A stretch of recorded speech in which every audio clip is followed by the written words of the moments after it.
Hello, my name is Sammy Wakefield, an occupational therapist and the inventor of Hammie. Welcome to this instructional video on using Hammie to teach about body shape concepts when a person has asymmetrical limited hip flexion. To help teach this concept, you will need a small piece of foam or wood, 1 by 3 inches or 2.5 by 8 centimeters. Make 2 simple cardboard seats from corrugated cardboard.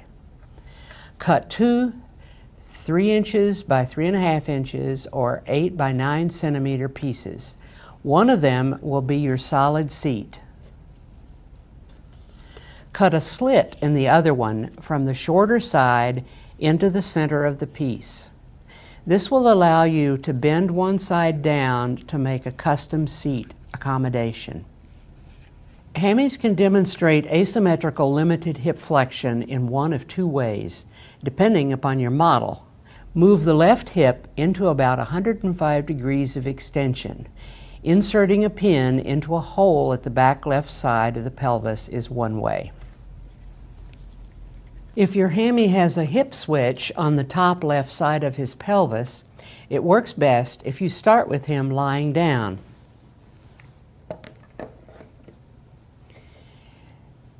Press the hip switch toward the outside and gently move the left leg into about 105 degrees of extension. You will feel the switch click into place.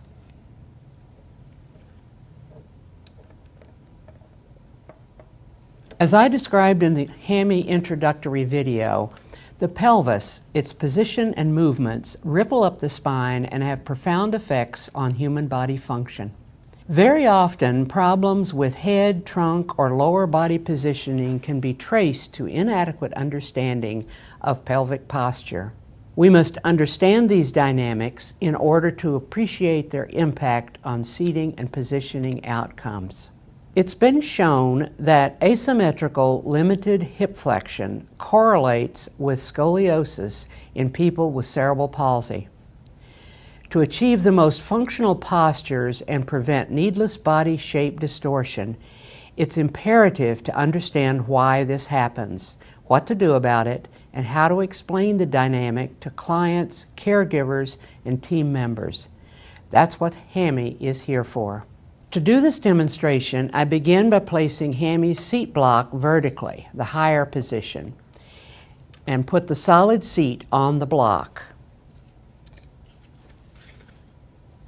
Seat Hammie in a neutral pelvic position with no rotation or sideways tilt, obliquity, and the cord locks released to the ends of the cords. Put the block under the feet to support them. Okay.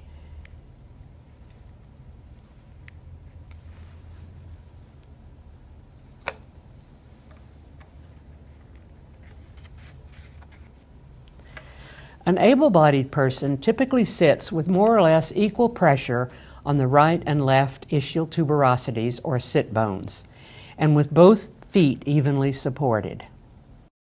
Now Hammie will demonstrate what happens when a person cannot flex both hips equally well. Use the pin or the hip switch to fix the left hip in extension, and sit Hammie on the solid seat. The right hip is in the previous flexed position.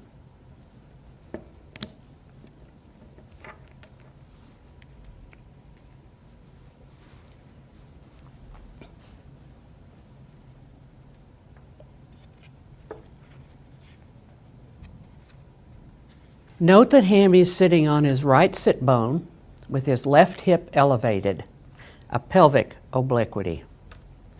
In this position, Hammie's spine leans to the right and his head follows. Gravity will trigger head righting to maintain head orientation for vision. The spine will compensate by curving into an S shape to allow the head to be level so that the eyes will function well. We've given Hammie scoliosis.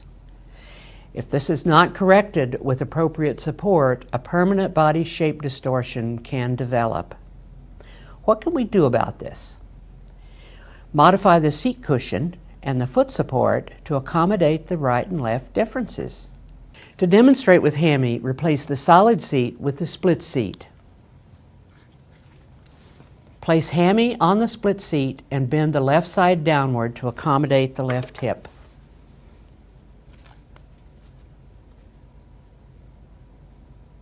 Place the foot support under the right foot only. Straighten Hammie's spine so his scoliosis goes away.